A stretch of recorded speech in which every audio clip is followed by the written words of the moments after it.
என்ன காரணம் சொல்லி எபிரேயருக்கு எழுதும் போது பவுல் எழுதுகிறார், அவர்களுக்கு சுவிசேஷம் அறிவிக்கப்பட்டது, அவர் கேட்டவர்கள் விசுவாசம் இல்லாமல் கேட்டபடியினாலே கேட்ட வசனம் அவர்களுக்கு லாபகரமாயில்லை. நம்ம மொழிபெயர்ப்புல சொல்ல போனா பிரயோஜனப்படவில்லைன்னு எழுதியிருக்குது. பிரயோஜனம் சொன்னா லாபம். கேட்ட வசனம் அவர்களுக்கு லாபகரமாயில்லை, அவர்களுக்கு லாபத்தை கொண்டு வரவில்லை. அப்படியானா இன்னைக்கு நம்ம கேட்கும்போது எப்படி கேட்கணும்? ஏதோ போட்டிருக்கு பிரதர், ஆமா அப்படி இல்லை. லாபம் வேணும்னு சொன்னா ஆண்டவரே சொல்லி இருக்கிறார், கண்டிப்பா எனக்கு என் பிள்ளைகளுக்கு என்ன செய்யும், பலிக்கும் என்ற ஒரு முழு மூச்சோடு எதிர்பார்ப்போடு, அதான் விசுவாசங்கிறது. விசுவாசத்தோடு நம்ம சத்தியங்களை கேட்போமானால், விசுவாசத்தோடு கேட்கும் போது வீட்டுக்கு போனோன்னே பார்த்தீங்கன்னா எப்போ ஞாயிற்றுக்கிழமை வரும்னு ஒரு உந்துதல் ஏற்பட்டுட்டே இருக்கும். எப்போ ஞாயிற்றுக்கிழமை வரும்? ஏன்னா அந்த விசுவாசம் எப்போதும் ஒரு எதிர்பார்ப்பை நமக்கு கொண்டு வருகிறதா இருக்கிறது.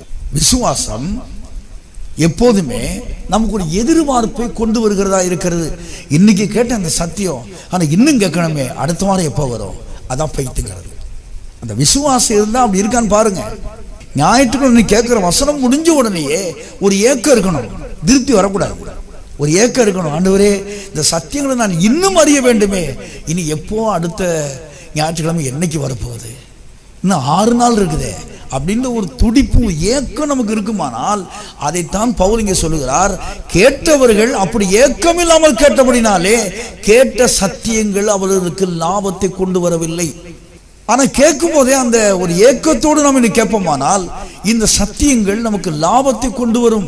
நான் ஒன்று சொல்றேன், இது ஒரு வேடிக்கையான ஒரு வாழ்க்கை அல்ல, வேடிக்கையான புஸ்தகம் அல்ல, இது வெட்டி புஸ்தகம் அல்ல, இது கதை புஸ்தகம் அல்ல, இது நேர போக்குக்கா படிக்கிற புஸ்தகம் அல்ல. இது வாழ்க்கையில வெற்றி பெறுகிறவருடைய கையேடு, வாழ்க்கையில வெற்றி பெற விரும்புகிறவருடைய கையேடு. வெற்றி பெறுவதற்காகவே, லாபம் பெறுவதற்காகவே எழுதப்பட்டிருக்கிறது. நான் அதை அப்படி விசுவாசிக்கிறேன். ஏன்னா வேதம் பூரா அப்படிதான் சொல்லி இருக்குது.